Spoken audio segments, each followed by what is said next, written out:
pessoal, tudo bem? Boa noite. Hoje estamos aqui com a doutora Cristiane Silva. Sou especialista em Direito de Família e Sucessões e especialista também em Prática Criminal, com atuação principalmente nos crimes de violência doméstica. Estamos aqui hoje para fazer uma entrevista com ela, pois estamos fazendo um projeto de extensão voltado do direito da família. Eu me chamo Laura Emanuele. Eu me chamo Jonas. E vamos dar início, né? A gente trouxe aqui vários temas para conversar um pouquinho no geral do direito de família, que são situações muito recorrentes, né, no dia a dia de todo mundo, como guarda de pensão, separação, divórcio, pensão socioafetiva. Vamos começar então por divórcio. No divórcio, a gente tem várias camadas. Eu acho que, para um pontapé inicial, é bom a gente tratar da separação, porque em que momento a separação é efetivada? Porque a gente sabe sim que tem um divórcio, só que tem casais que continuam casados legalmente, mas estão ali ainda numa situação delicada, não estão morando mais juntos, têm filhos. Como fica a situação desses filhos? Porque, em tese, como relacionamento, como casal, eles não estão mais juntos, mas ainda continuam casados ali no papel. Como fica a legalidade deles? A criança ela fica à mercê da escolha dos pais, a separação deles, de fato, em questão de relacionamento, já acontece. Só que por não estar efetivado legalmente, como fica o tratamento? Porque a criança, uma suposta criança desse relacionamento, desse casamento, continua ali. Vai morar com o pai, vai morar com a mãe. Como chega isso na prática? Bom, a gente tem, né, que separar assim, o que é, de fato, o divórcio e o que é a separação. E aí, o divórcio é a formalização do término daquele relacionamento. E aí, como você bem disse, tem muitos casais que separam, de fato, ou seja, deixam de conviver como casal, mas continuam casados formalmente.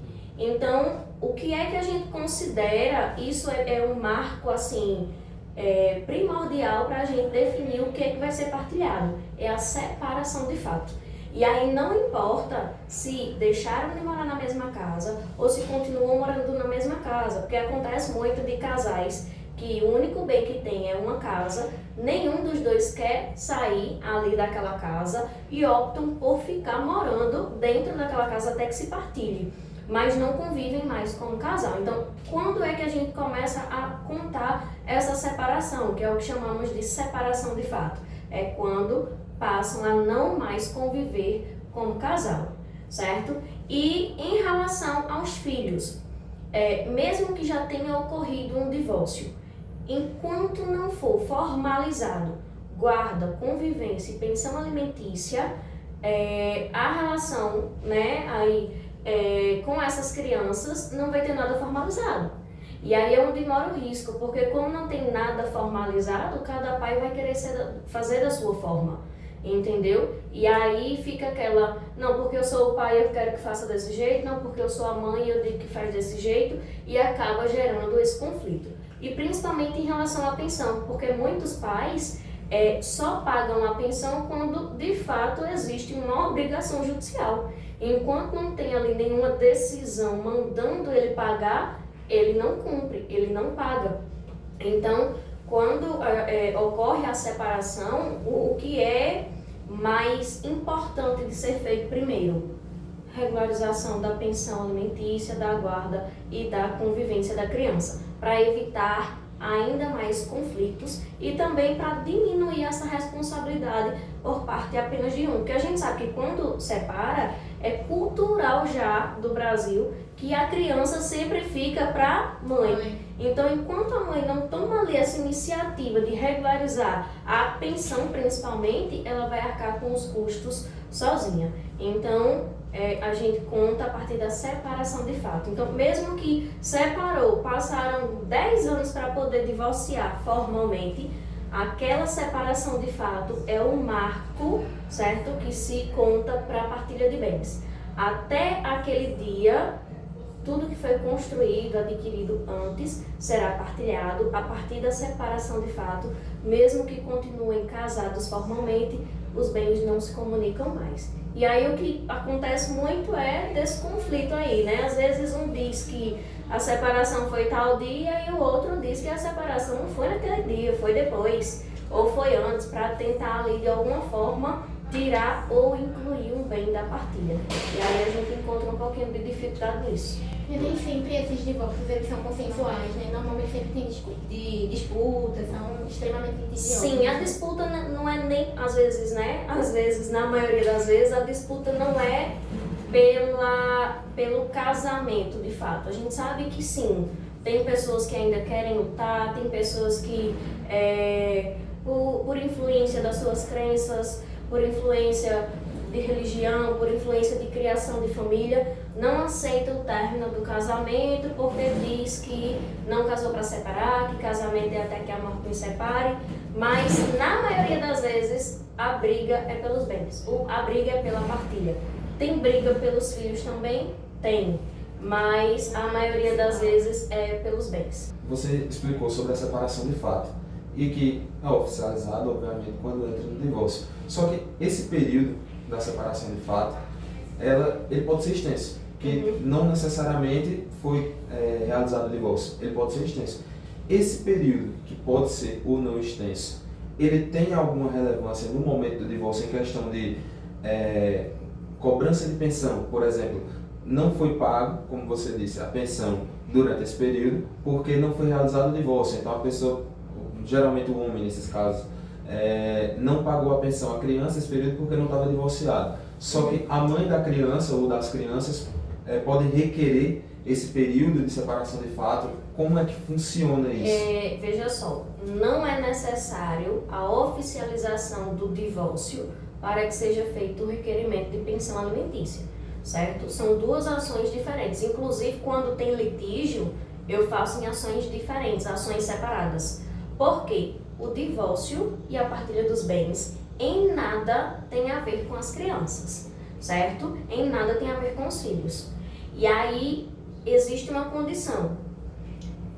Para que seja feito o divórcio, é necessário que já tenha sido feito a regularização da pensão, da guarda e da convivência.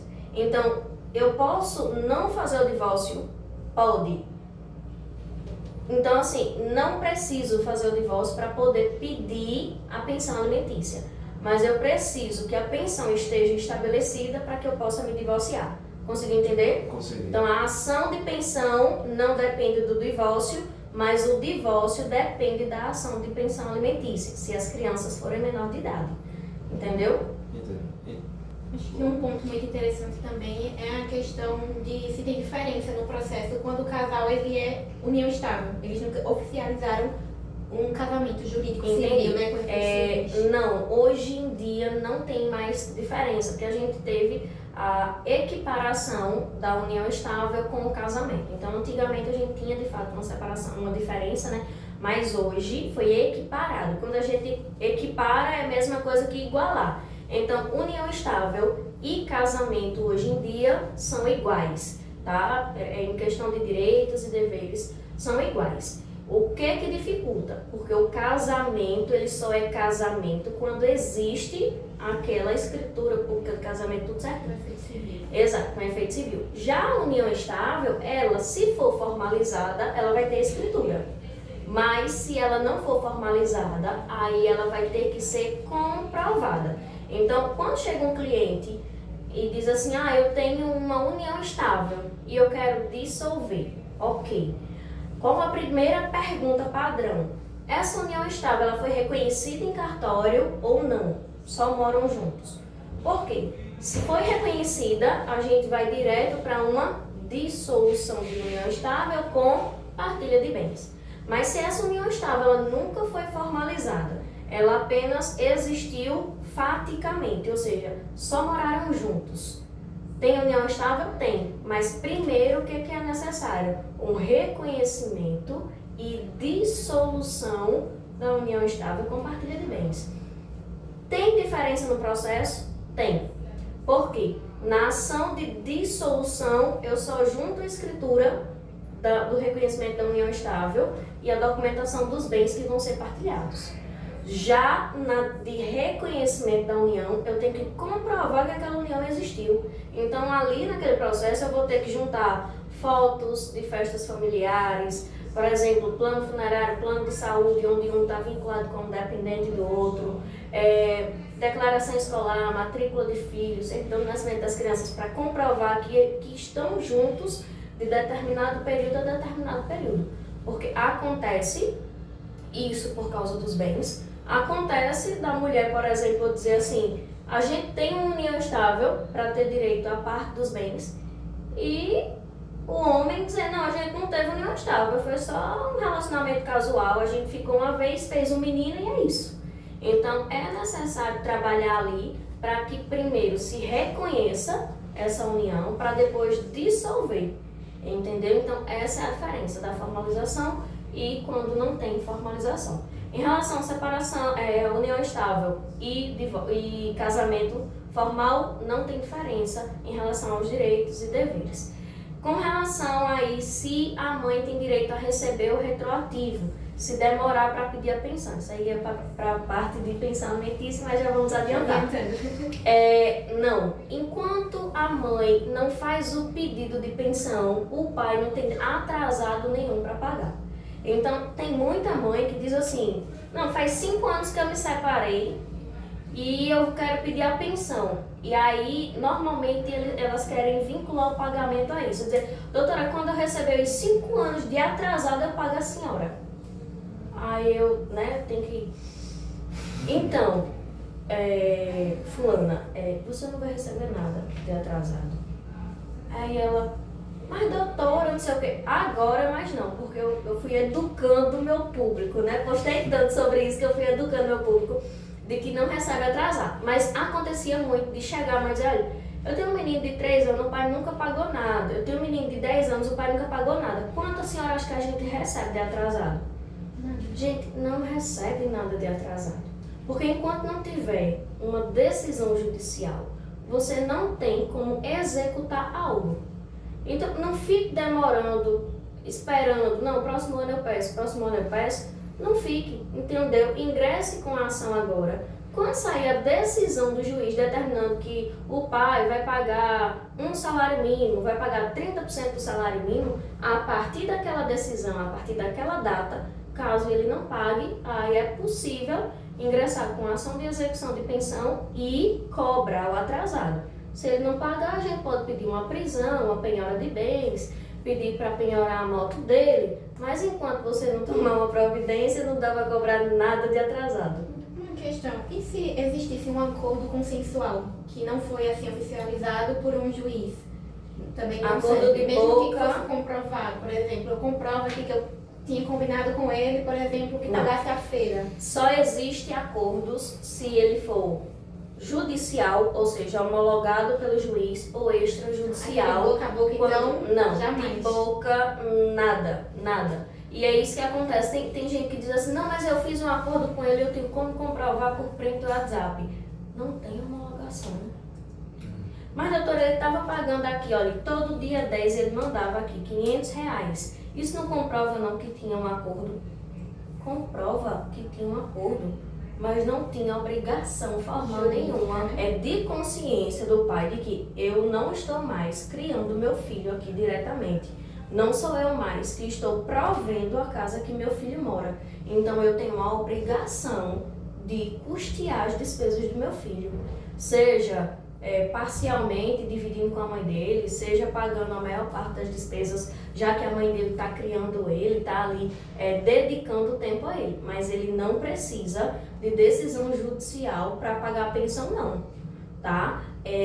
O que a gente está querendo dizer aqui é o seguinte: se não tem uma decisão judicial, não tem como executar. A mãe não tem como receber atrasado, porque só gera atrasados a partir da decisão judicial. Mas não é preciso, não é necessário que exista uma decisão judicial para que o pai cumpra a obrigação dele de pai.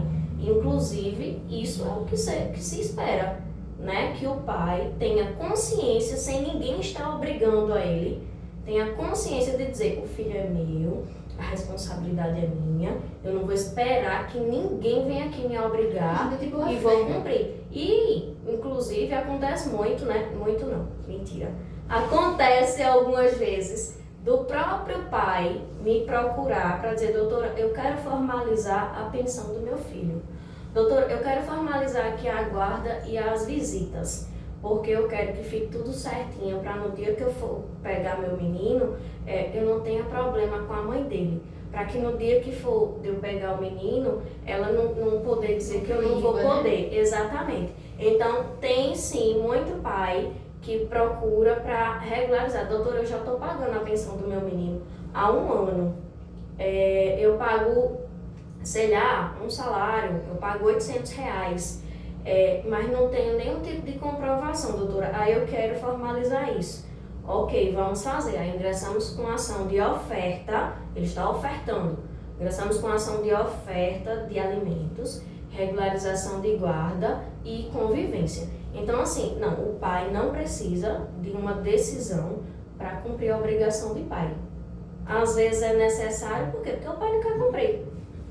E justamente por isso eu faço essa pergunta, porque as situações são inúmeras, de pai não querer pagar, de pai dizer que a mãe está pegando dinheiro e gastando tudo para si mesmo, aí quando vai ver uma quantia que não paga os remédios que a criança precisa durante um mês. Exatamente. Mas fala que a mãe está utilizando, acontece muito, por isso eu trago esse questionamento, porque pode acontecer com o fato de que ele não precisa pagar o retroativo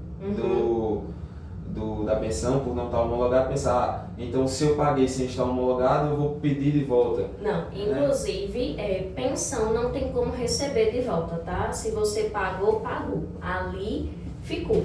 Então não tem como você cobrar de volta algo que você pagou para a criança.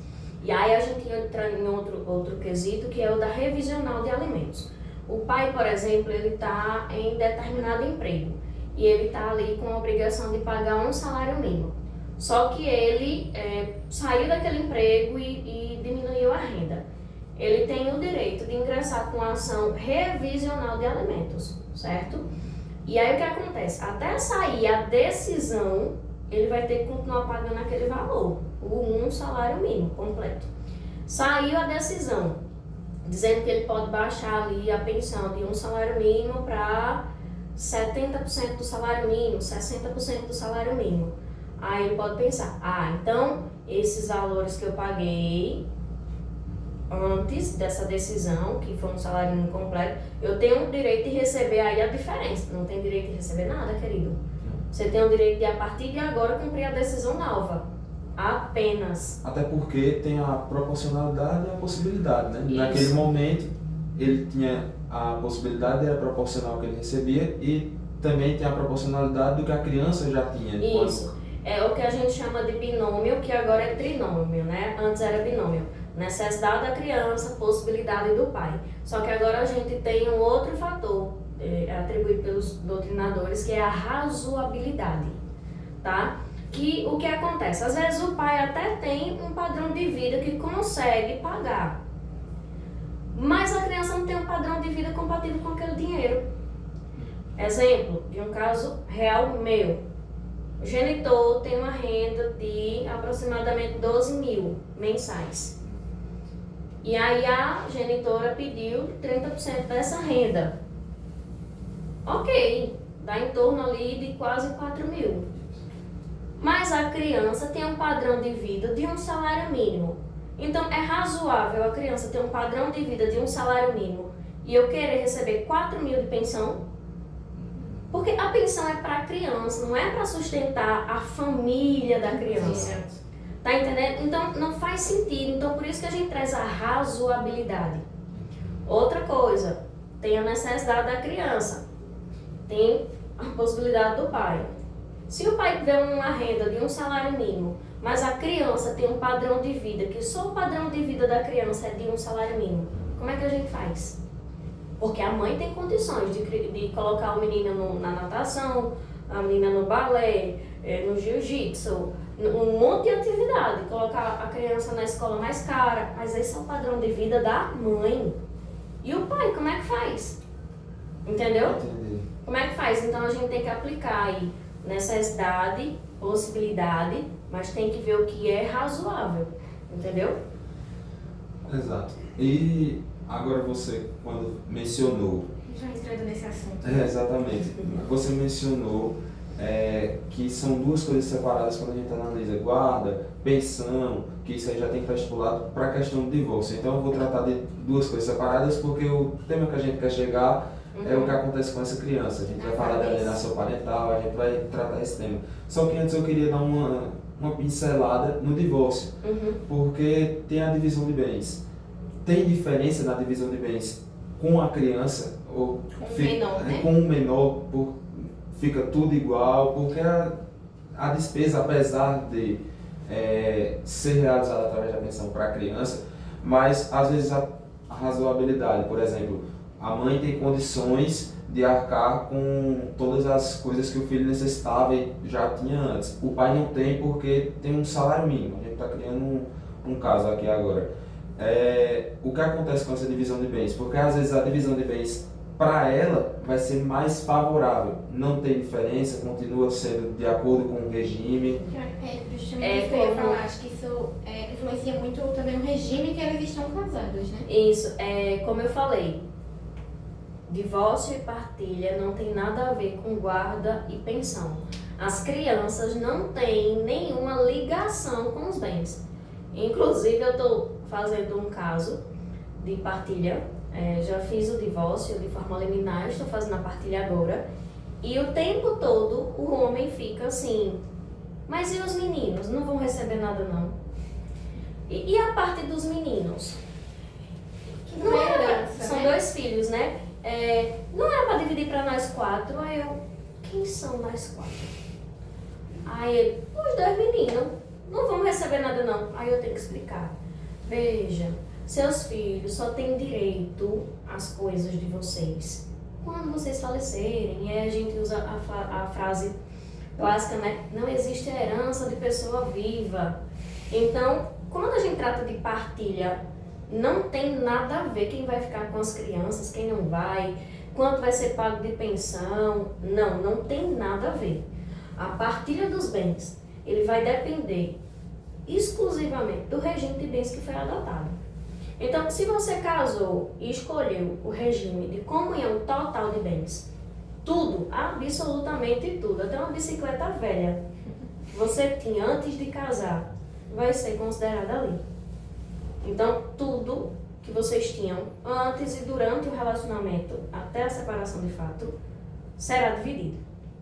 Se a gente for para o regime da comunhão parcial, que é o padrão no Brasil, tudo que foi adquirido, desde o dia que casou, que foi morar juntos, até o dia da separação de fato, divide-se por igual. E aí não importa de onde veio o dinheiro. Mas doutora, fui eu que trabalhei e comprei. Mas doutora, eu financiei no meu nome e paguei sozinho. Porque tem muitas também mulheres que elas não trabalham, elas estão no regime parcial, mas elas só são de casa, né? Sim. São do lar. Essas pessoas, elas também têm direito a 50% do marido. Sim. Do todo, 50% do todo. Se for comunhão total, comunhão parcial, é 50% dos O bens. trabalho doméstico também é considerado uma contribuição ali no casamento. Sim. Né? Inclusive a gente tem jurisprudência aí que é julgado, né, que a gente traz a perspectiva de gênero, em que o trabalho doméstico, o trabalho invisível, que é o que a gente chama, né, da mulher ali de se dedicar ao lar e à criação dos filhos, é considerado no momento do arbitramento da pensão. Tá? Seja uma pensão compensatória para a mulher, seja uma pensão alimentícia para as crianças. E aí, como que eu digo isso, tá? Os bens vão ser divididos ali, 50 para um, 50 para outro. Isso não vai interferir, os bens não. Tá certo. Quando vai fixar a pensão da criança, a mãe cuida da criança, certo? Ela tá podendo trabalhar? Não está. Então, é justo eu fixar a pensão alimentícia em 50% apenas, fazer a lista, ter uma planilha com as despesas da criança. Então lá a gente faz tudo, né? É quase uma consulta, uma anamnese de despesas de criança. Então a gente coloca escola, material escolar, alimentação, conta de água, energia, aluguel, tudo. E no final a gente soma. Aí vamos supor que a criança tem um custo mensal de R$2.000. É justo eu dizer que o pai que saiu, que está trabalhando, que está vivendo vai pagar só 50% dessas despesas, enquanto a mãe está ali com a criança, por exemplo, de 2 anos de idade, que ainda está em processo de amamentação, que ela não pode trabalhar, é justo eu dizer, não, é 50% para cada um, se virem. Então, não é. Então, quando a gente traz a perspectiva de gênero, é na questão de pensão alimentícia disso. Aí, quando diz assim, não, é 50%, não é. Não existe essa regra de que a pensão alimentícia é só 50% para cada um. Tem que ser analisado o contexto. Às vezes, a mãe custeia mais do que o pai.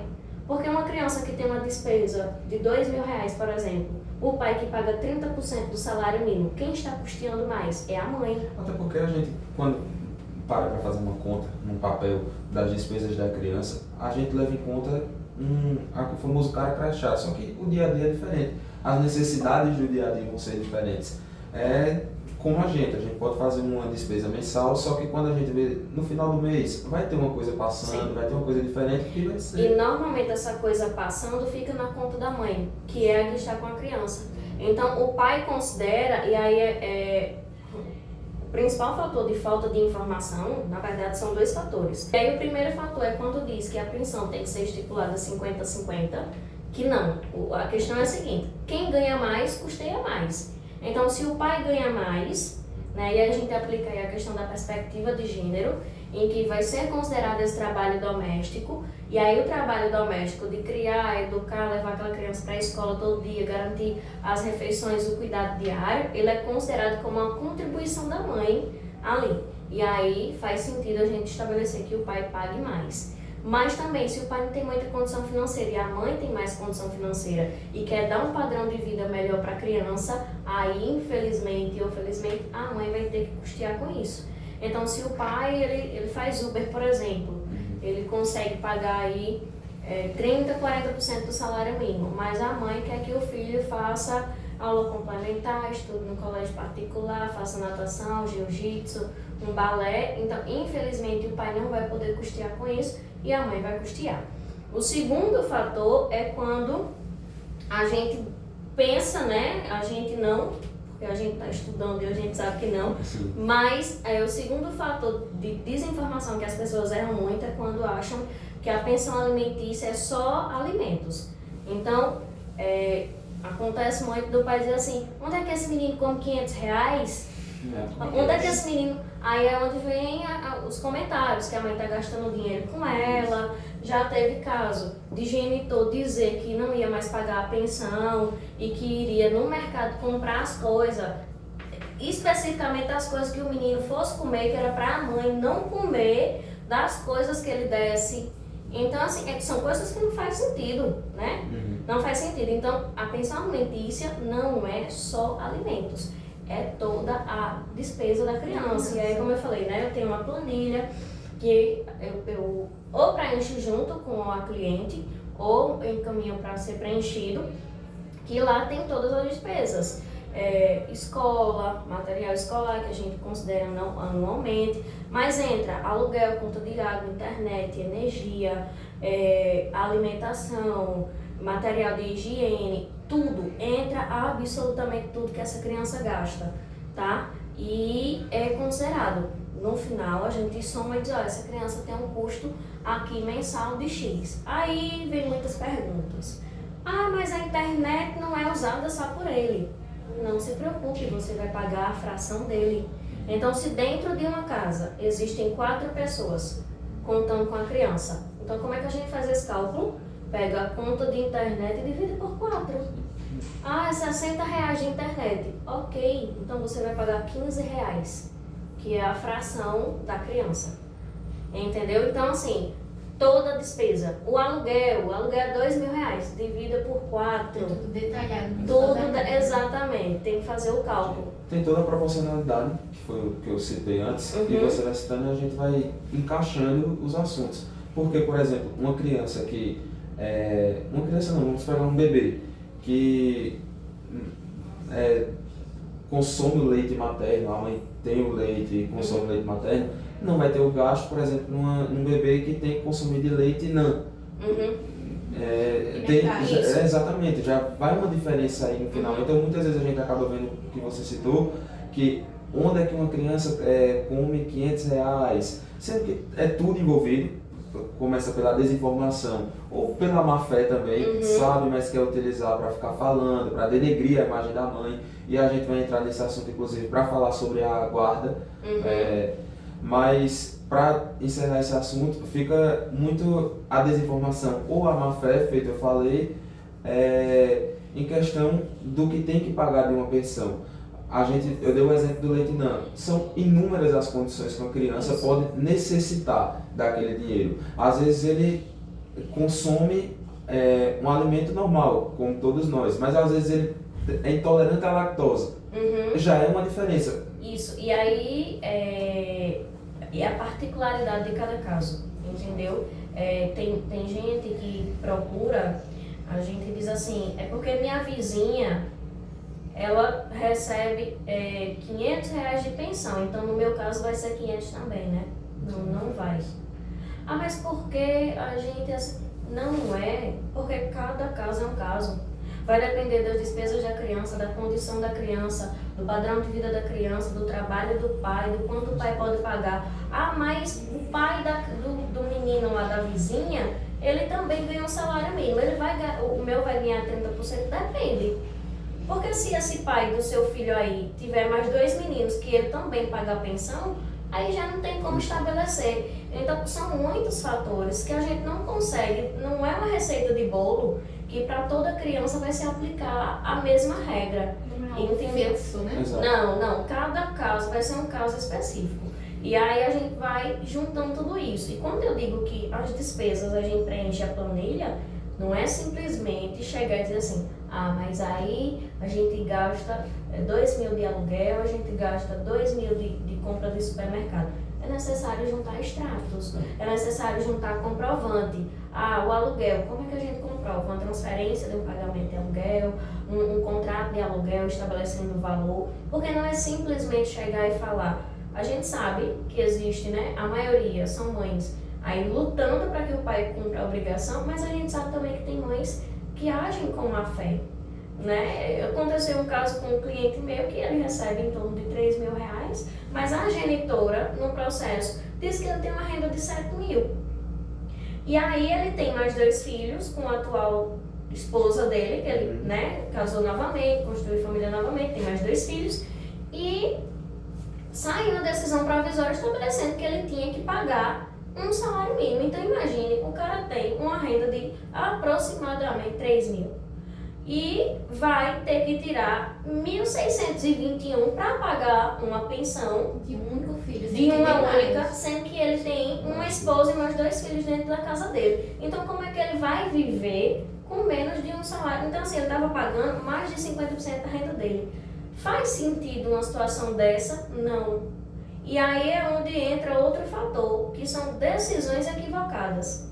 Nesse processo, a juíza poderia ter determinado o pagamento de um salário mínimo apenas porque a genitora disse que ele tinha uma renda de 7 mil?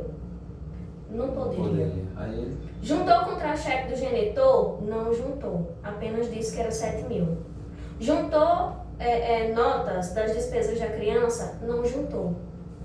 Tem que comprovar. Exato. Aí o que é que eu fiz? Agravo. Inclusive, com o que você me falou agora, eu vou retomar um pouco da minha ideia, como você já explicou naquele momento, sobre a retroatividade da pensão alimentícia. Naquele caso que eu especifiquei no início, em questão de eu poderia receber pelo que eu paguei sempre que não tenho homologado, aquilo ali não existe, já está claro. Só que nesse momento você me despertou um lado contrário do que você disse. Vamos supor que acontece muita gente não está com carteira assinada e trabalha clandestinamente. Vamos supor que essa pessoa estava trabalhando de carteira assinada, mas agora começou a trabalhar num emprego que ele paga 5 mil, vamos supor um valor, mas começou a trabalhar clandestinamente, que a gente sabe que os casos são inúmeros, que é para dizer... Sem formalização, né? Exato, isso, não está formalizado. E ele continua dizendo que está recebendo um salário mínimo. Como é que faz? Porque recebendo um salário maior, teria que ser calculada essa pensão. Isso. Mas se ele fala que não está recebendo, afirma que não recebe esse valor, e passa um tempo ele recebendo esse valor, esse tempo que ele passou recebendo esse valor sem informar, caso seja descoberto, tem o retroativo desse valor? Nunca vai ter retroativo se não tiver decisão. Aí, nesse caso, o pai recebia um salário mínimo, a pensão estava fixada em um salário mínimo. Ele saiu desse emprego ou ganhou uma promoção, foi para um emprego que ele agora tem uma renda de R$5.000. Sabendo disso, o que a mãe tem que fazer? Ingressar com ação revisional de alimentos. Do mesmo jeito que o pai ingressa com a revisional para baixar, a mãe pode ingressar com a revisional para aumentar. E aí, mas não é formalizado, ele não tem contra-cheque. Isso não é problema hoje em dia mais. A gente tem, por exemplo, a teoria da aparência, que o que é isso? É a gente comprovar as condições financeiras através do padrão de vida que a pessoa mostra ter. Então, se ele do nada, ele tinha uma moto, do nada ele comprou um carro, do nada ele está viajando para a praia, do nada ele passa o final de semana passeando. Então, assim, não faz sentido. Como assim, fulano que tinha um salário mínimo melhorou de vida tão progressivamente dessa forma? Então, a gente tem formas de comprovar a renda desse genitor. Teoria da aparência, que é mostrar aquilo que ele expõe, né, comprovar no processo. Mas a gente tem, por exemplo, declaração de imposto de renda, quebra de sigilo bancário e fiscal. A gente tem alguns mecanismos, certo? Que conseguimos aí comprovar primeiro o padrão de vida, segundo a renda efetiva desse genitor. Eu quis tocar nesse assunto porque vale salientar, né? Muita gente pode pensar o período que eu não sabia que ele estava recebendo mais porque não estava formalizado. Às vezes quer dizer, então eu tinha que ter pagado, eu quero receber. Isso não existe. Não, claro. Não tem retroativo. E só a partir do momento que tiver uma nova decisão aumentando. Ele pagava 30% do salário mínimo porque ele ganhava um salário mínimo. Mas agora que ele tem uma renda de 5.000, ele pode pagar um salário mínimo? Pode. Então a gente ingressa com a ação pedindo a majoração desses alimentos para um salário mínimo. A partir do momento que sai uma decisão, ou provisória ou definitiva, determinando que a partir do dia 11 de maio de 2026, a pensão passa a ser de um salário mínimo, então a partir daquele momento passa a valer aquele novo valor. E aí ele tem que pagar a partir daquele momento. E aí, se ele por acaso não estava pagando imposto de renda, estava omitindo suas obrigações fiscais, aí ele se Aí a gente tem uma outra dificuldade, que isso a gente tem muito, tanto na questão de pensão, mas também na questão de bens, né? Que é declaração de imposto de renda, a gente é uma possibilidade, mas a gente não considera tanto, por quê? Porque tem muita gente que não declara imposto de renda. Essa negação é frequente. Mas hoje em dia a gente tem os pagamentos eletrônicos, então para que esse cara se veja livre de uma fiscalização da renda dele, ele teria que utilizar unicamente dinheiro em espécie, entendeu? Mas se ele tiver transferência bancária, PIX, tudo isso é possível de se verificar através da quebra de sigilo A qualidade bancário. de vida dos filhos, normalmente eles têm que estar equilibrados com o padrão de vida dos pais. Sim, né? sim. É por isso que a gente fala, e é o que a gente estuda, inclusive, o que a gente comenta aqui, tem uma regra. Essa regra vai ser seguida, só que os casos são inúmeros. A gente não vai conseguir, por exemplo, citar todos os casos. Se a gente continuar conversando, a gente vai citar inúmeras possibilidades, inúmeros casos. A gente tem que pensar, existe uma regra, tentar aplicar e procurar os meios para aplicá-la. Mas saber que a regra não é uma receita de bolo, Exato. que não vai ser aplicada a todo caso. Cada criança tem direito a uma pensão diferente, Exato. certo? E outra dúvida, né? Que eu perguntando e eu mesmo respondendo. Tem gente que pergunta assim, o cara tem 2 filhos, um com cada mãe. Mas ele paga R$500 pro filho da outra. Aí ele vai pagar 500 para o meu também? Depende. Tem a proporcionalidade. Depende. Depende do padrão de vida dessa criança e depende do padrão de vida da sua criança. Sua criança tiver uma condição especial, precisar de um leite diferente, precisar de um tratamento médico diferente, o juiz pode fixar uma pensão maior do que R$500. Chegando ao fim, vamos supor que a gente solucionou um caso agora, vamos supor nessa situação. Chegando ao fim desse caso. Exatamente. Foi efetuado o divórcio, aliás, não foi efetuado o divórcio ainda porque teve que resolver a situação da criança. A gente resolve a questão da pensão. Vai resolver agora a questão da guarda.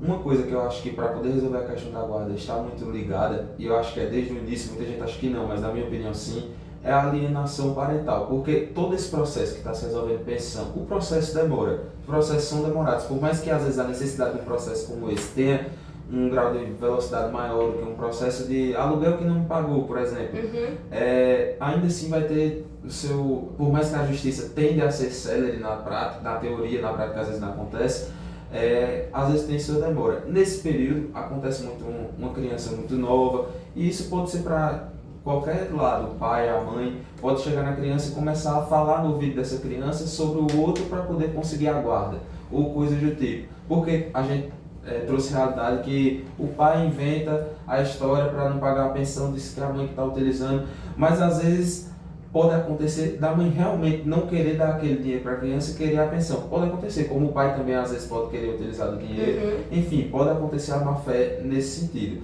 E aí eu dei um exemplo, mas o ponto que eu quero chegar? Pode tentar induzir a criança a pensar algo do pai, trazer algo, por exemplo, artigos científicos tratam de abuso sexual que foi inventado. Acontece muitos artigos tratando sobre isso, porque inventa um abuso sexual para conseguir fazer a cabeça do magistrado e o convencimento. A questão da alienação, ela foi, assim, está sendo bastante debatida recentemente e não é um assunto amplo, não é um assunto conhecido. É uma lei que já não é tão nova, se eu não estou enganada, ela é de 2010 e a gente ainda não tem tanta propriedade dessa lei. E por que recentemente ela está sendo muito debatida? Porque tem um projeto de lei tramitando na Câmara para revogar essa lei, justamente por causa disso, por causa das falsas acusações de violência e das falsas acusações de abuso e estupro contra o menor. Então, esse tem sido o motivo pelo qual a lei de alienação parental possa vir a ser revogada. Mas, Cristiane, existe alienação parental? Existe. Inclusive, no final do ano passado, eu fiz um artigo científico referente a isso, tá? Existe alienação parental. Quando? Deixa eu contextualizar.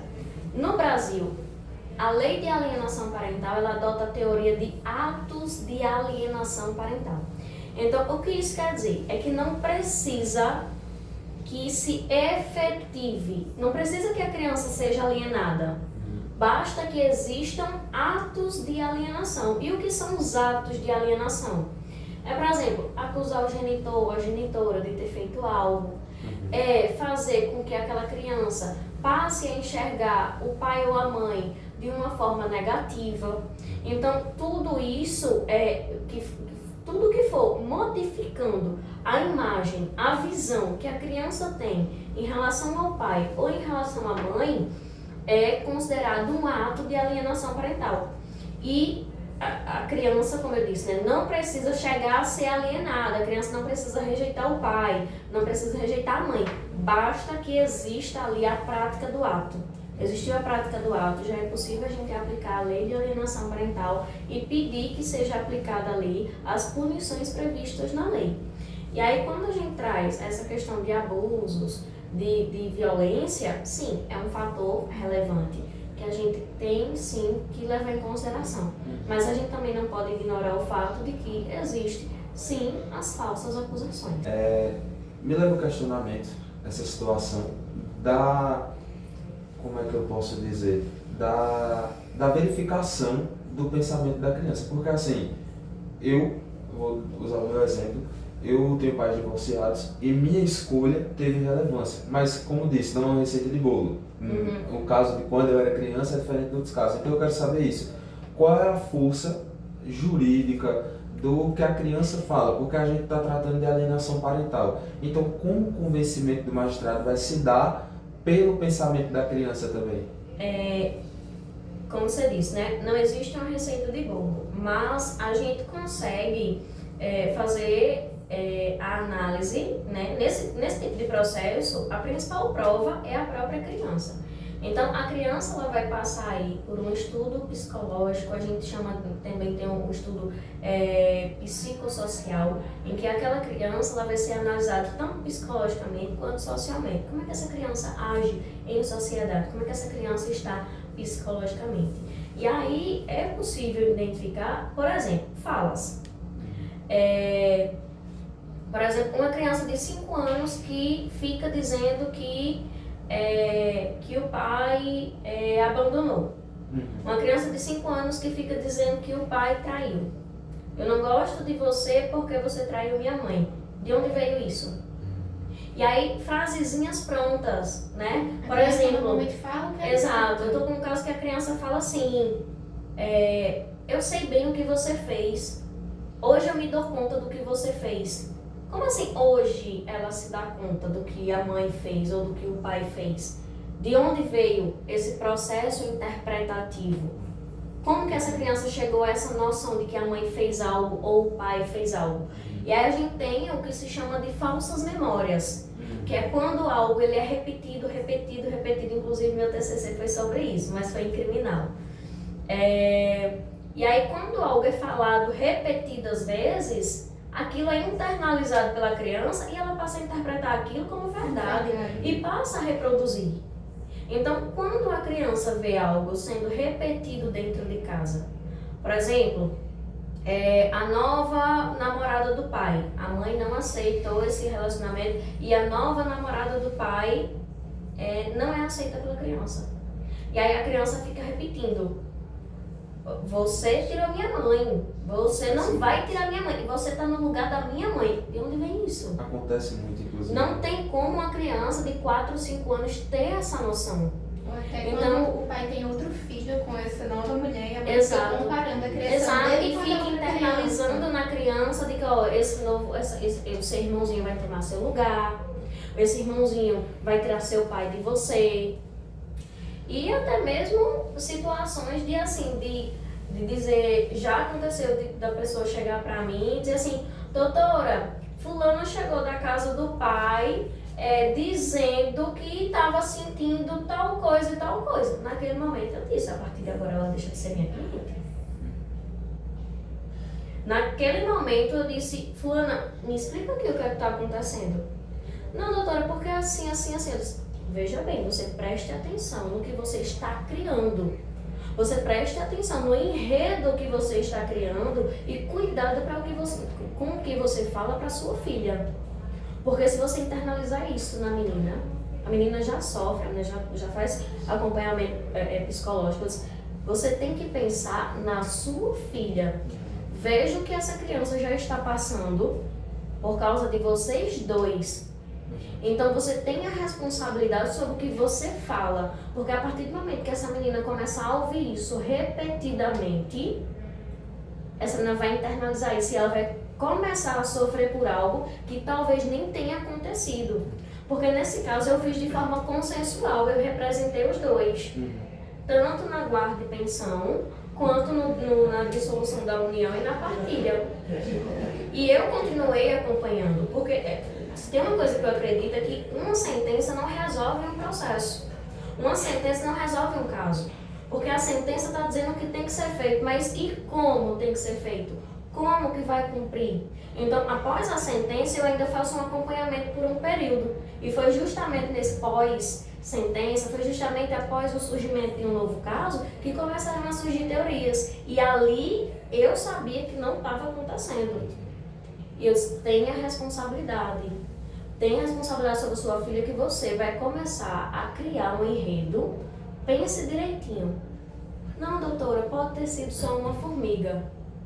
Então, é muito importante ter a clareza de dizer assim: é meu cliente, mas a partir do momento que a coisa começar a enviesar por um lugar aqui que eu não concordo, que não está certo, que não está justo, eu vou parar exatamente aqui, vou tentar conscientizar da situação que pode se tornar e a partir daqui não dá, tá? Aqui é o limite, mas acontece Acontece, e é triste.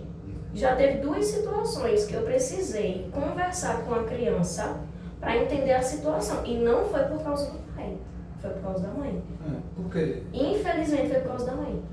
Até porque a gente acaba falando um pouco mais da situação do pai em questões de pensão, etc. Porque acontece muito. A gente sabe que os casos de abandono, os casos são muito maiores para o lado dos pais. Apesar das mulheres serem maioria no nosso país e no mundo em questão de quantidade, a gente sabe que os pais geralmente acabam cometendo mais desses tipos de, vamos dizer, erros, para não dizer de responsabilidades, eu diria assim.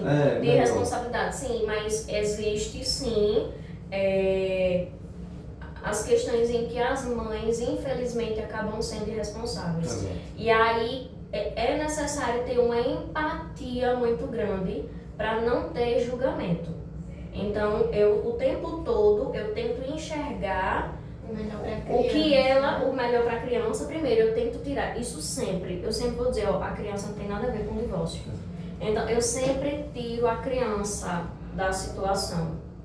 Eu tento, quem me acompanha através do Instagram sabe que eu, na maioria dos casos, consigo resolver através de conciliação. E não é conciliação do ser justo, é conciliação eu e os dois. A gente senta aqui, conversa e negocia e, enfim, se precisar um dia, a gente vai conversar um dia e vai chegar no acordo, para não passar 2, 3, 4 anos com o processo. Mas chega um momento que não dá, chega um momento ali que não flui e, infelizmente, acontece sim de ter mães que perdem a razão. Então, é nesse momento que eu preciso ter a sensibilidade de dizer por que ela está agindo nesse sentido, por que ela está... Então, naquele momento, principalmente na situação dessa criança, eu tive que me colocar no lugar dela e pensar, não, ela não quer fazer isso. Ela está agindo dessa forma porque ela está achando que é a única alternativa dela não perder tudo. Ela já perdeu o casamento e está vendo a possibilidade de perder uma guarda, que é algo que ela está se agarrando muito.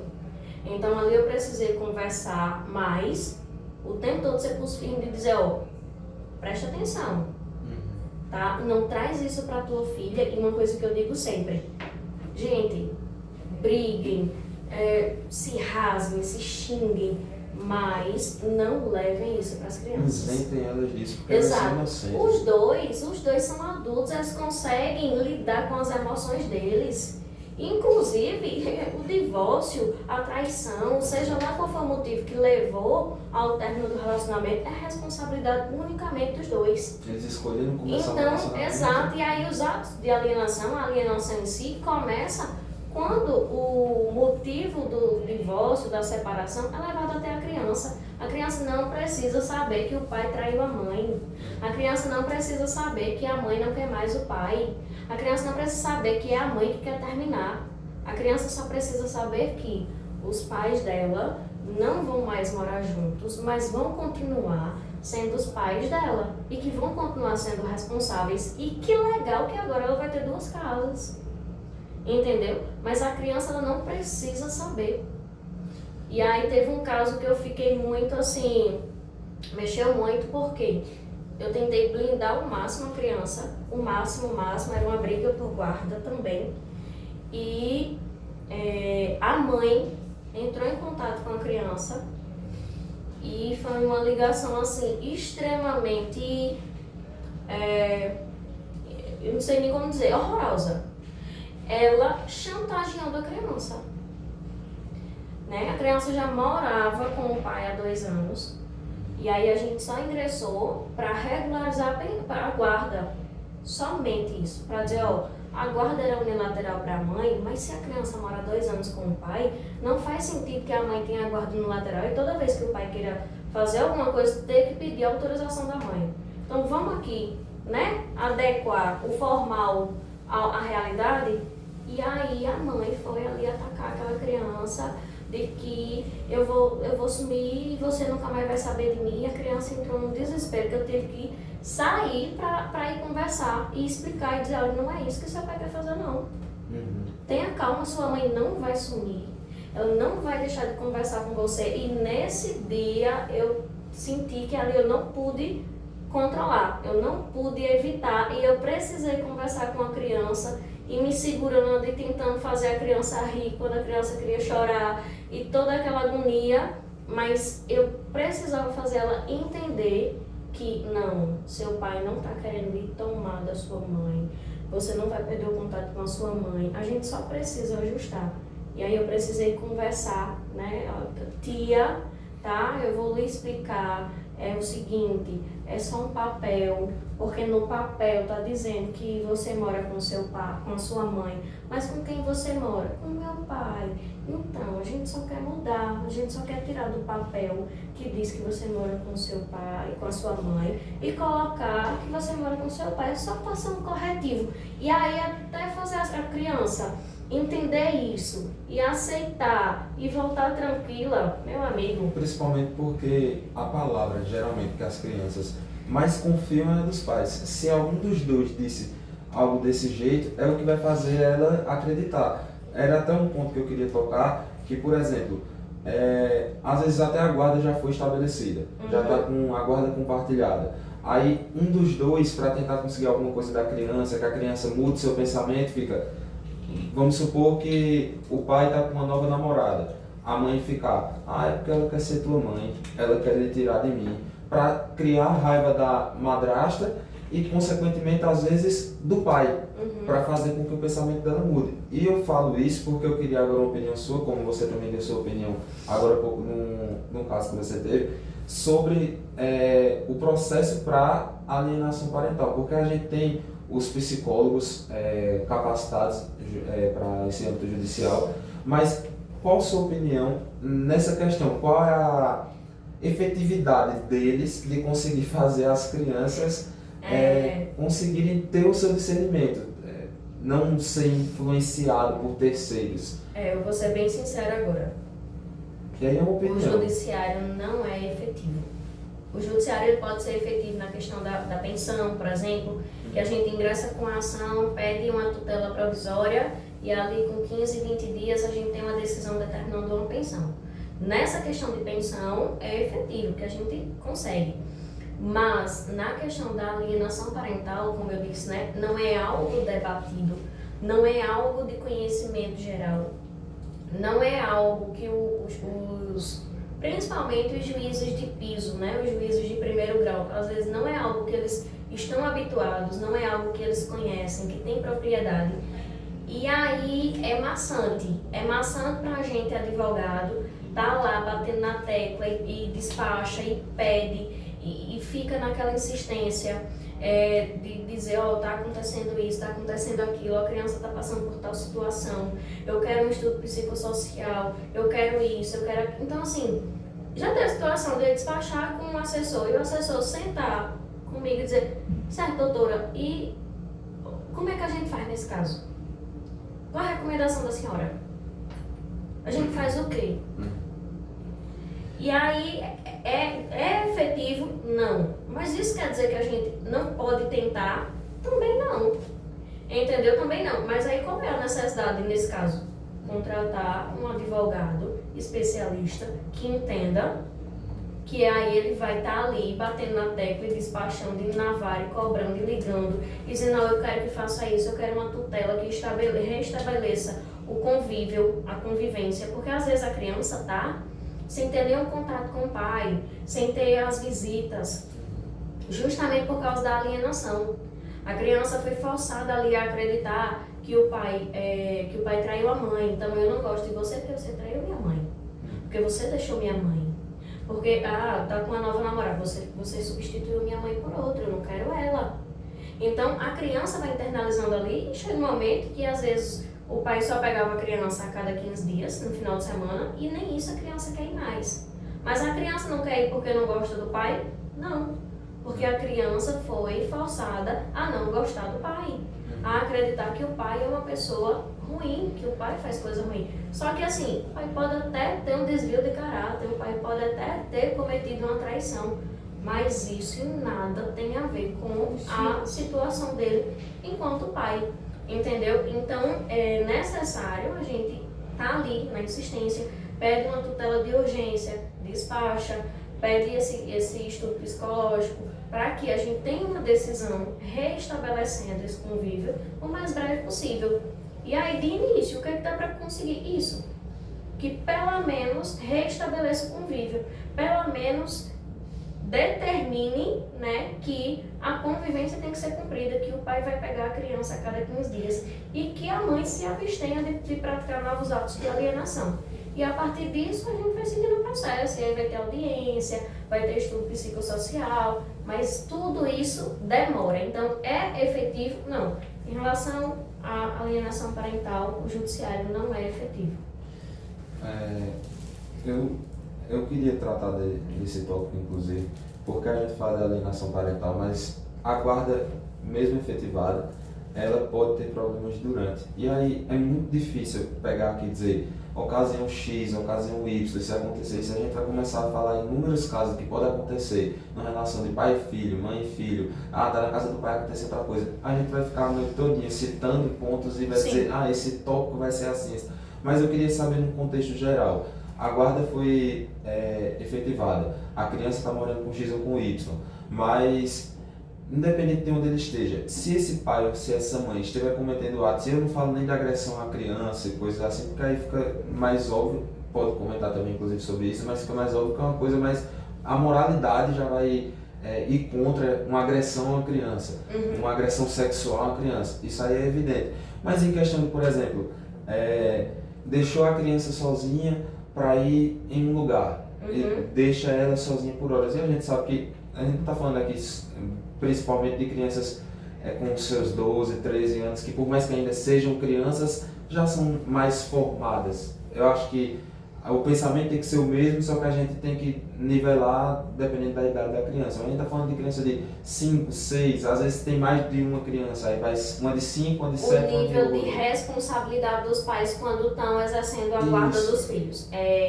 Recentemente a gente viu o caso da mãe que saiu, foi para a festa aproveitar e não sei se foram 2 ou foram 3 crianças que morreram queimadas em casa. Assim, né? Sem nem comentários em relação a isso. Mas veja, primeiro eu gostaria de diferenciar 2 coisas que se misturam muito, que é guarda de convivência, tá? As pessoas acham que guarda é a mesma coisa de convivência e de que a guarda compartilhada é quando a criança passa a semana na casa da mãe e o final de semana na casa do pai. Isso não tem nada a ver. O que é a guarda? É o poder de decisão sobre aquela criança. Então, a guarda compartilhada é quando os 2 pais têm o poder de decidir sobre aquela criança. Então, se vocês 2 têm um filho e a guarda é compartilhada, então em janeiro, antes de matricular a criança na escola, os 2 têm que chegar a um acordo de que vocês vão matricular a criança na escola Unifavic, entendeu? Se a guarda é unilateral para a mãe, então em janeiro ela não precisa da sua opinião em relação em que escola ela vai matricular a criança. Uma questão, como que é decidida qual seria essa guarda? Vamos supor que os 2 queriam ter uma convivência. A regra é compartilhada. A regra é então compartilhada. É a mais comum. Isso. A regra, pelo judiciário, é que a regra é que a guarda vai ser compartilhada. E aí, quando que não é compartilhada? Ou quando um não quer, por exemplo, ele não quer ter a guarda da criança, ele diz, não, para evitar confusão, deixa lá a mãe decidir tudo, paga a pensão e tá tudo resolvido. Que a maioria dos casos é assim, infelizmente. Mas tem o caso também que você pode comprovar que o outro não está apto a exercer a guarda. Então, cabe aí comprovar, por exemplo, um maus tratos, um abuso da criança, como você bem trouxe. Nesses casos, não faz o menor sentido conceder a guarda compartilhada. Nos casos de violência doméstica, é regra já. A mãe vai ter a guarda no lateral da criança. Entendeu? E aí, em relação à convivência, é outra coisa. A guarda pode ser compartilhada entre os 2 e ter a convivência. O que é a convivência? É quando a criança está com a mãe ou quando a criança está com o pai. Entendeu? O que é a guarda é poder decidir sobre a vida da criança. E o que é a convivência? É quando que você vai estar vivendo com a criança. Ou a guarda pode ser unilateral da mãe e você tem o direito de convivência. Nessa situação, a criança ela também tem algum tipo de poder de decisão? Não. Nenhum. Não. Assim, a questão da criança, ela pode implicar, por exemplo, a mãe não quer deixar que a guarda seja compartilhada. A mãe não quer permitir que a criança tenha convivência com o pai. Por que não? Aí você pode alegar que tem maus tratos, que o pai não cuida, que o pai bebe quando está com a criança, né? Que o pai deixou a criança na casa da avó para ir beber, para sair. Aí isso tudo tem que ser comprovado. E a criança pode ser utilizada como prova. Como? Submetendo a criança, mais uma vez, a um estudo psicológico. E a gente acaba vendo muito disso, porque é um tema difícil, né, de se tratar, porque quando a gente tem uma separação, que por mais que a separação não seja tranquila, mas seja mais fácil para lidar com as crianças, ok, só que acontece, a gente citou alguns casos aqui, mas acontece mais inúmeros casos de pai que realmente sai para beber, mãe que realmente sai para beber, realmente acontece isso, ou que não acontece, mas é falado para atingir inúmeros casos. Aí, às vezes a opinião da criança interessa na questão do psicólogo, porque tem que conversar com a criança, realmente papai faz isso, realmente mamãe faz Exato. isso. O estudo psicológico não vai ser uma psicóloga, porque precisa ser alguém especializado, não é qualquer pessoa. Eu converso com a criança, mas eu não sou psicóloga, eu converso porque eu quero entender aquela situação, principalmente se eu estiver representando os dois. Eu quero entender por que fulana não gosta da madrasta, por que fulana não quer ir para casa do pai no final de semana. Por quê? Porque então eu venha, traga fulana, a criança, e chegando lá no escritório, eu digo, vamos conversar com tia aqui rapidinho, já a mamãe vem, e aí ali eu vou perguntar, né? E aí, por que você não gosta de sair no final de semana com seu pai? Porque ele vai com a namorada dele. E você não gosta da nova namorada do seu pai? Não, por que você não gosta? Eu não sei. Por quê? Então a gente vai buscando e no final das contas a gente percebe que a criança não gosta da madrasta porque a mãe ensinou que a criança não pode gostar da madrasta. Que se ela sente que se ela gostar da madrasta, ela vai decepcionar a mãe dela, vai deixar a mãe dela triste.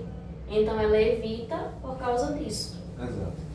É feito disso. A gente está partindo agora para encerrar, porque a gente já está tomando muito do seu tempo, inclusive. Tudo bem. Mas ela já entrou, foi nos nossos temas, então Exatamente. basicamente conseguiu Porque trazer são tudo tudo que a gente queria. interligados e aí a gente acaba... Eu vou pedir para a Laura encerrar, mas antes eu vou só, inclusive, fechar o que você disse com uma observação que eu acabei pensando enquanto você falou.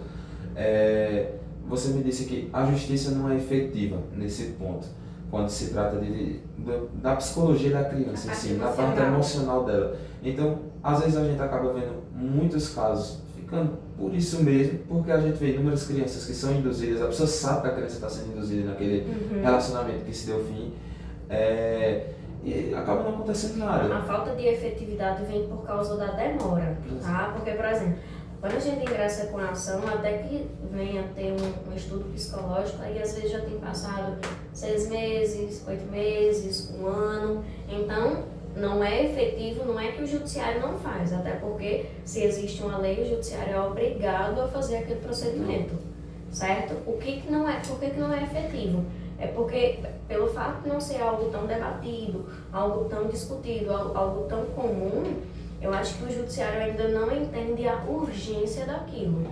Ainda não entende que trata-se de uma questão psicológica, que por ser algo psicológico e que quanto mais tempo a criança ficar naquele ambiente, sofrendo aquelas influências, pior será a situação dela.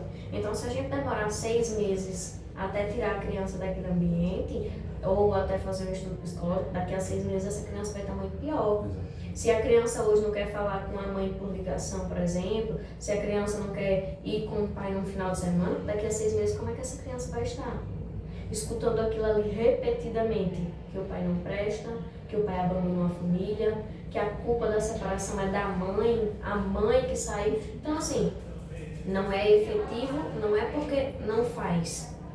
É por causa da demora, da falta de celeridade. E aí, novamente, como que a gente tenta amenizar isso? contratando alguém que conheça o procedimento, contratando alguém que entenda a necessidade e a urgência. Para quê? Porque é o advogado que vai levar isso. Não é o pai, não é a mãe que vai chegar lá na porta da vara, bater e dizer, eu quero falar com o juiz. Porque até pra gente que é advogado é difícil. Então, é o advogado que vai lá pegar as provas e dizer, seja com o juiz, seja com o assessor, dizer, assessor, está acontecendo isso, isso e isso. Se a gente esperar para que seja feito o curso normal do processo, daqui a 6 meses, como é que vai estar essa criança? Excelência é uma situação de urgência.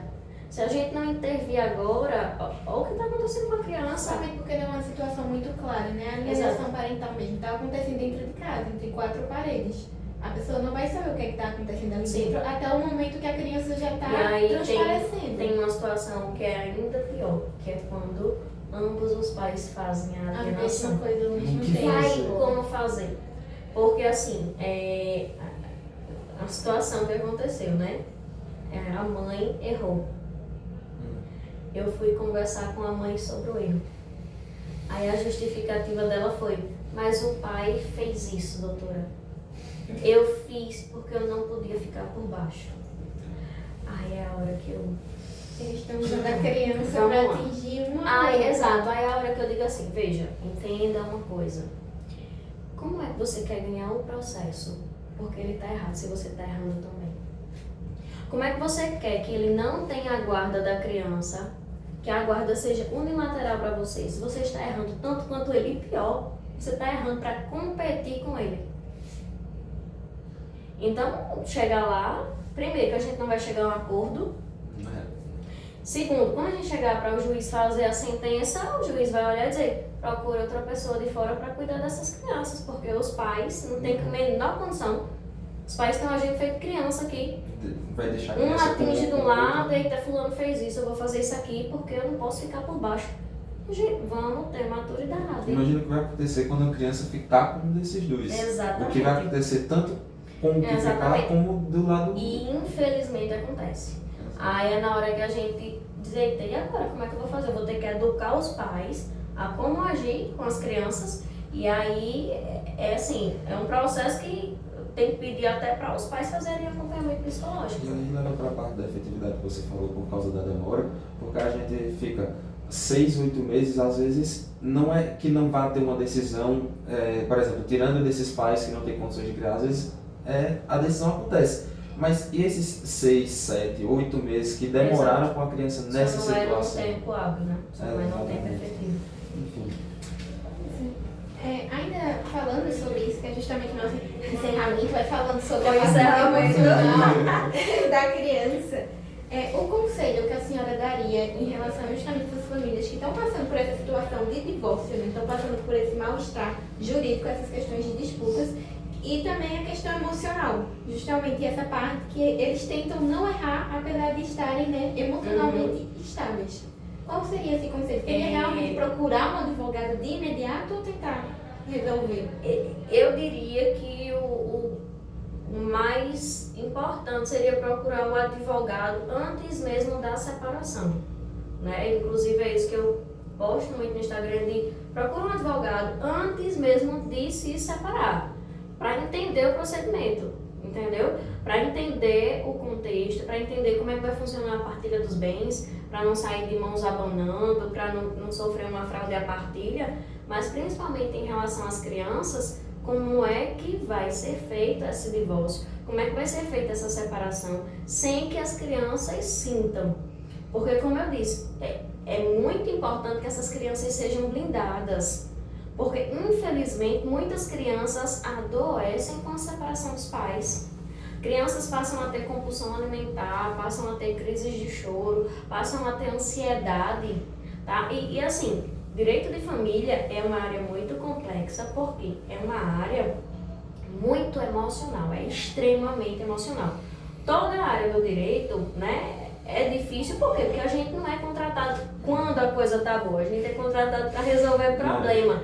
Só que direito de família, ele é justamente na parte emocional. É um casamento que acaba, É uma guarda de uma criança, é alguém que faleceu na família, é uma agressão, entendeu? É uma violência doméstica. Junta essa parte sensível junto com a morosidade do... Exato. Então, assim, procurar um advogado.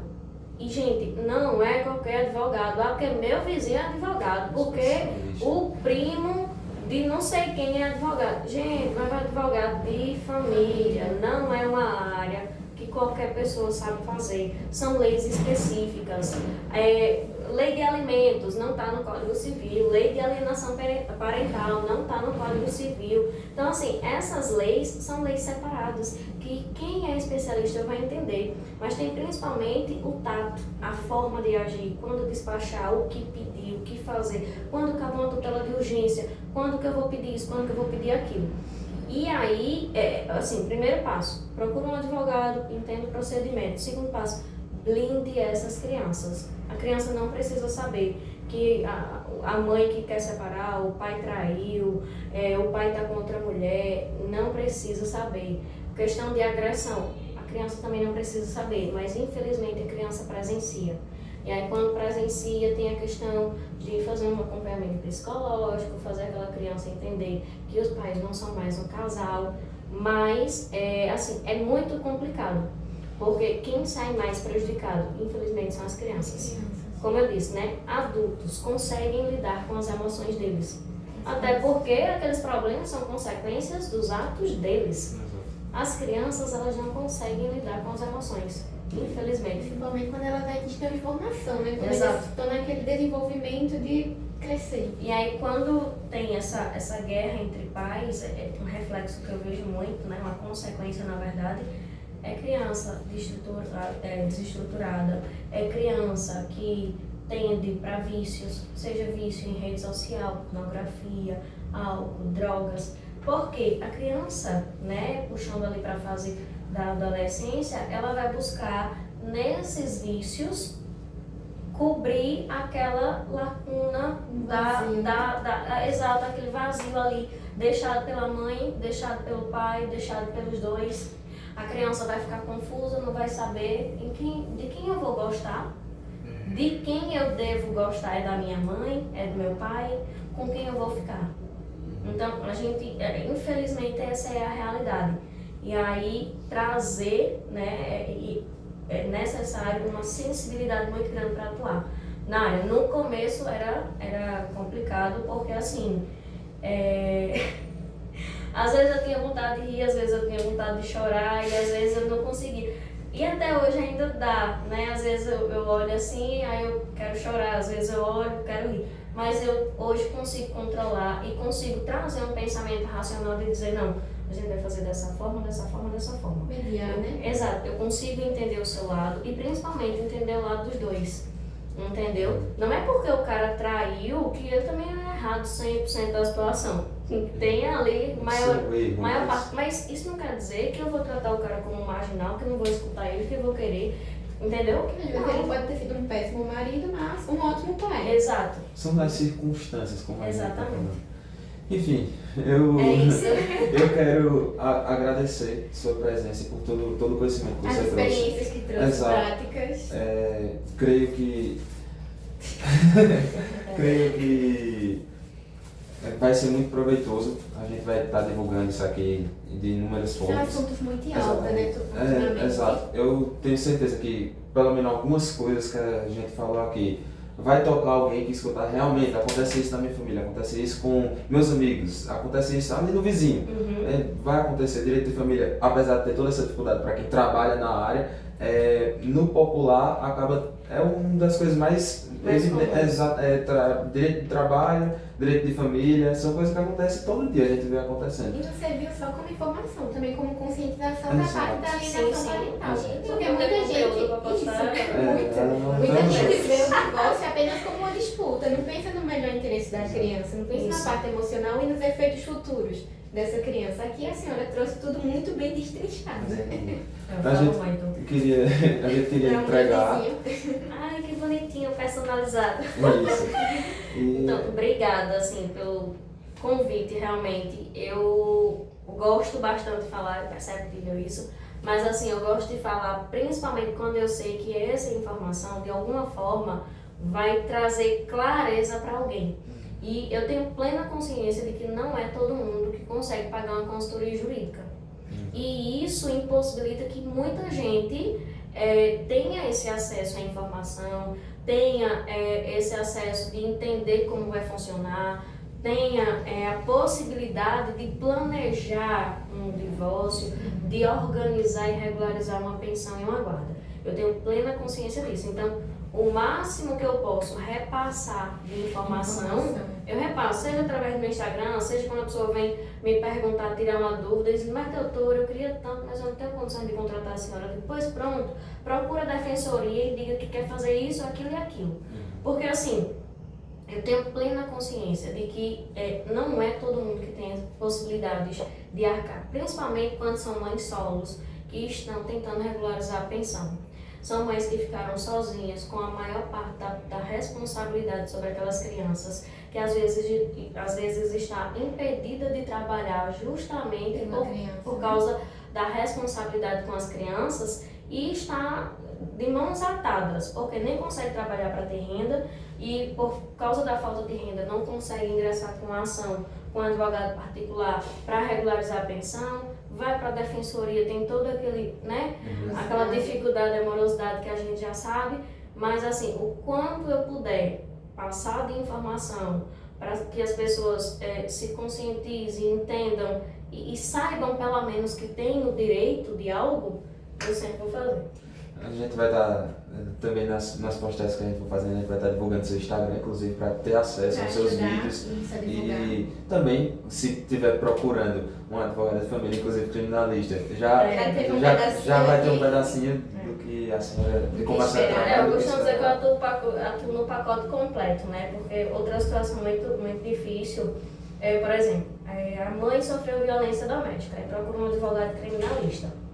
Aí ele tratou ali de garantir a medida protetiva, o afastamento do lar, tudo isso. Penalista. E o resto, como é que fica? E se ele não souber de todo o resto que eu falei até agora? Exato, porque justamente entendeu? O advogado da família é ele. Exato. E do mesmo jeito ao contrário, acontece muitos casos de violência doméstica pós-divórcio, justamente em razão de brigas de guarda, pensão, alienação parental. Se o advogado de família estiver acompanhando, chega um momento que acontece uma agressão, por exemplo, uma ameaça. Se ele chegou aqui, pausei, não sei. Como é que faz? Como é que vai na delegacia? Também tem que ter. E agora, como é que eu peço uma medida protetiva? E se eu pedir uma medida protetiva, como é que fica a questão da guarda das crianças? Porque o povo, as pessoas acham que é só pedir. Mas tem toda uma logística, tem que ter um planejamento. Ok, eu vou pedir uma medida protetiva, mas como é que vamos fazer para que esse pai venha pegar as crianças? Aí a gente já precisa de um terceiro. Porque essa medida protetiva não afeta as crianças. Exatamente, porque o pai não pode sofrer, as crianças também não podem sofrer as consequências dessa medida protetiva. Então, como é que eu vou fazer para que o pai tenha o direito da convivência com essas crianças, sem quebrar a medida protetiva, sem afetar o direito dele e sem afetar as crianças? Aí tem que ter toda uma logística. Então não é simplesmente ver e dizer, eita, vou aplicar isso aqui. Não é eu vou, é como eu vou. Como a gente vai organizar, né? Então, é um leque de tudo, tem que saber um pouquinho. Exatamente. É isso. Obrigada, gente. Quero agradecer mais uma vez e agradecer a quem está assistindo também. E também as meninas, né? Exatamente, que a gente vai ter um trabalho enorme com esse vídeo. Para imitar, né? Exatamente. É isso, minha gente. Obrigada. Tchau. Tchau.